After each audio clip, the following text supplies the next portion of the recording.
대재앙이 덮친 일본 후쿠시마에서 오늘 오후에 원자력 발전소 한 기가 붕괴됐습니다. 국민들의 방사능 공포를 방사능에 대한 불안감 때문인지 후쿠시마 수산물 안전성 방사능 걱정, 불안이 계속 커지고 있습니다. 그 영화 괴물 있잖아요. 방사능 이런 걸로 대형 괴물이 막 만들어지기도 하는 건지. 대형 거미. 언제나 가능성이 있을 수 있다라고 이야기를 해요. DNA의 일부의 손상이 가면서 돌연변이가 만들어질 때 커다란 뭔가가 만들어질 수 있어요. 근데 큰 게 강하느냐? 대부분은 오히려 환경에 적응을 못해서 도태되고 없어질 거예요. 돌연변이가 있을 수는 있지만. 그렇죠. 커질 수도 있고 하지만 생존에 대부분 불리할 거고. 쉽게 말하면 단명이라는 얘기예요. 그렇죠. 절대 100% 이건 일어나지 않는다는 거냐? 그건 아닐 수 있다. 그런데 인터넷에 돌아다니는 거 많이 보셨죠? 예를 들면 후쿠시마 근처에서 잡은 생선을 봤더니 이렇게 크게 됐더라. 이런 거는 조작이거나 아마존 같은 데서 살고 있는 큰 종 사진을 찍어놓고 이거 봐! 이거 후쿠시마 때문에 나타난 거야. 뭐 이런 식으로 거짓 정보가 돌아다니는 경우도 많아요. 물론 후쿠시마는 잘못입니다. 위험합니다. 위험하지만 누구랑 얘기하는 거예요? 저기 돌연변이가 있을 수는 있지만. 그렇죠. 커질 수도 있고 하지만 생존에 대부분 불리할 거고 밸런스가 중요하다. 가장 중요하다.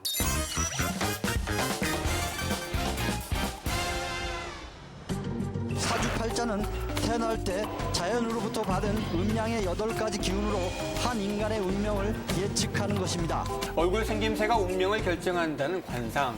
관상은 과학이다 이런 말 되게 많아요. 인터넷 커뮤니티에 보면 관상은 역시 과학이다. 이런 거 되게 많잖아요. 그 결과론적인 해석이죠. 어. 보통 범죄를 저질렀다는 것이 밝혀지고 나면 그 다음에 역시 관상은 관상은 과학이었어라고. 이런 얘기를 하는 거 보면 실제로 이런 사주나 관상이 좀 과학적으로 뭔가 데이터들을 다 수집을 해가지고 네, 통계적으로. 그다음에 그 통계적으로 해서 만든 거 많잖아요. 토정 비결이라든가. 어떻게 생각하세요? 사주라고 하는 거를 믿고 안 믿고도 개인의 선택이라고 봐요. 근데 만약에 누군가가 주장을 합니다. 사주는 과학이야. 통계학이야 라고 이야기를 해요. 오랫동안 사람들을 보면서 추적 관찰을 해온 결과를 이 안에 쓴 그렇죠, 거야. 맞아요. 근데 정말로 수천, 수만, 수십만 명의 사람들의 인생을 전체적으로 보고 통계적인 내용을 집어넣어서 만들었을 거라고 믿으세요? 예. 사람 인구도 제대로 모르던 시대에 10만 명, 20만 명 혹은 100만 명의 삶을 처음부터 끝까지 다 관찰해놓고서 이 사람은 한 30 정도 되니까 무슨 문제가 생기는구만. 관측의 결과일 거냐? 그게 아닐 거라는 거죠. 과학자들은 절대 그걸 인정할 수가 없는 거죠. 통계라고 이야기할 거면 그게 들어와야 되고 또한 맞지 않은 사례들이 발견되잖아요. 그럼 그걸 업데이트를 해나가야 돼요. 다 아닌 사람도 있으니까. 그렇죠. 그러면 좀 바꿔나가기도 하고 통계학이라고 하는 게 굉장히 지금 중요한 학문이에요. 그런데 통계학이라고 이름을 슬며시 붙인 거 마케팅이에요. 내가 사주를 보는 사람이에요. 내가 책을 쓰거나 어떤 방송에 나가거나 할 때 사주는요 과학적으로 입증됐습니다. 통계적인 거잖아요. 이렇게 얘기하면 사람들이 맞아 권위를 실어주기 위해서 과학을 이용한 거죠. 그러면 이게 사주가 100% 틀렸다는 말이 아니라 과학이 아니라는 말만 드리고 싶은 거예요. 과학적으로 증명할 수 있는 거는 아니다. 아니다. 하지만 각자의 개인의 기호에 따라서 이제 그럼요. 재미로 이제 뭐 그런 그럼요. 분들은 또 볼 수 있고. 네. 그리고 관상도 마찬가지일 것 같아요. 관상 어디까지 믿으세요? 근데 뭔가 사람이 어떤 환경이 바뀌잖아? 네. 그럼 거기에 따라 인상도 좀 바뀐다는 얘기 많이 하잖아요. 그래서 링컨이 그런 얘기했죠. 40이 되면 자기 얼굴에 책임을 져야 된다고. 왜냐면 저는 이제 저 20대 때 같은 경우에는 아무래도 음악도 좀 세니까 인상이 좀 세 보였거든요. 지금 되게 그냥 애기 같대요.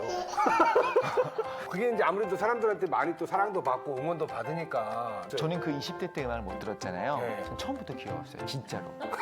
진짜로. 그럴 수 있잖아요. 그런데 생김새가 영향을 주느냐는 맞다라고 생각해요. 있긴 있어요. 그렇죠. 솔직히. 예를 들면 이런 건 있을 것 같아요. 눈 처진 사람은 어떨 것 같아요? 순해 보이잖아요. 그럼 학창 시절에 어떤 히스토리가 있을 수가 있냐면 친구들이 만만하게 봐요. 계속. 눈이 처지면 귀엽지 않아요? 마시마로. 그렇죠. 귀엽고 순해 보이니까 사람들이 계속 장난치는 거야. 그럼 얘는 오히려 내 것을 챙기고 조금 더 표독스러운 느낌으로 변할 수 있고. 그런데 요건 관상이랑은 좀 다른 형태인 것 같아요. 다른 외부적인 요인들이 이제 작용을 하기 때문에. 유사과학이 그러면 이제 무엇이 문제인가? 과학적으로 증명되지 않는 것도 오지하게 많아요. 근데 이거를 과학으로 포장하는 것이 문제라고 생각을 해요. 그러면서 뭘 원하는가라는 거예요. 첫 번째는 아예 의도가 악한 경우, 공포 마케팅을 벌이는 거예요. 뭐 과대 광고. 네, 과대 이런 광고. 걸로 이제 허위 광고. 이런 걸로 이제 걸리기도 하잖아요. 네, 아예 잘못된 내용들이 나가기도 하고 그렇지. 이걸 통해서 내 말을 들어가 되는 거예요. 그 알고 보면 그게 이제 뭐 사기였다. 아예 사기들도 있죠. 그러니까 되게 그렇죠. 많았잖아요. 두 번째는 네. 제 생각에는 이게 더 큰 것 같은데 반지성주의를 확산시켜요. 반지성주의. 예, 그러니까 지금 제가 얘기하는 걸 듣다 보면 그래도 어쩌라는 거야, 이걸 하라는 거야 말라는 거야, 하나로 딱 결론을 내려줬으면 좋겠어요. 근데 사실 세상은 그렇게 간단하지 않거든요. 그렇죠. 사실인지 아닌지를 판단할 수 있는 그 시야가 중요해요. 그러니까 팩트냐 아니냐를 좀 체크해야 되는데 그렇죠. 그게 어렵죠. 사실 이번에 그 코로나, 그 트럼프가 했었던 여러 가지 행동들을 보면 딱 반지성주의의 끝판왕으로 가고 있는 것들이 보였어요. 전혀 과학적이지도 않은 거를 나는 이거 복용하고 이건 효과가 있을 거라고 얘기하고, 그랬더니 전문가들 집단은 트럼프가 했었던 그런 행동들 때문에 확산되었다, 희생자도 더 많이 나왔다라고 이야기를 하기도 하거든요. 그러면 의도가 악했느냐?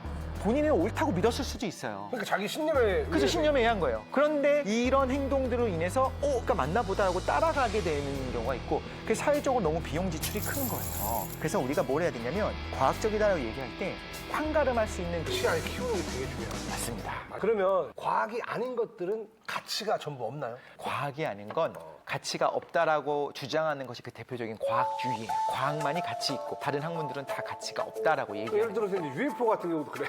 그래요? 과학적으로 증명은 안 되는데 네. 뭐 유튜브에서 보면 네. 아니 무슨 비행기에서 찍었어. 아. 확 날아가는 게. 네네네. 그런 거 있잖아요. 네네네. 영상 보면은 네네. 우리 FBI 막 은퇴하신 분이 네. 사실 외계인이 있다 뭐 이런 얘기를 막 하시고. 되게 좋아하시네요. 엄청 좋아하죠 그런 거. 어떻게 받아들여야 되는 거야? 이걸 제가 과학적으로 증명 안 되니까 다 그냥 무시해야 되는 거야. 아니 그렇지 않습니다. 종교는 과학적으로 우리가 설명할 수 있는 요소가 아니죠, 전혀. 근데 그걸 가지고 과학적인 게 아니니까 이거는 가치 없는 거라고 얘기할 수 없다는 거예요. 그 안에 가치는 따로 있는 거예요. 그래서 과학주의에 빠지면 안 돼요. 그것도 되게 중요해요. 그래서 우리가 분별할 수 있는 그런 눈이 좀 필요한 것 같아요. 공부를 좀 많이 해야 되겠다. 네. 근데 참 되게 신기한 프로네요. 아니 그러니까 이런 이야기들을 이제 어렸을 때는 되게 딱딱하게 생각했거든요. 네. 안 해요 공부 안 해요 이렇게 이런 네네. 느낌이었는데 네네. 확실히 이제 독실 씨가 굉장히 쉽게 좀 알려주시니까 유사과학자지만 괜찮죠. 과학자라고 본인 생각하시는 거예요? 과학을 좋아하는 과학도라고 생각합니다.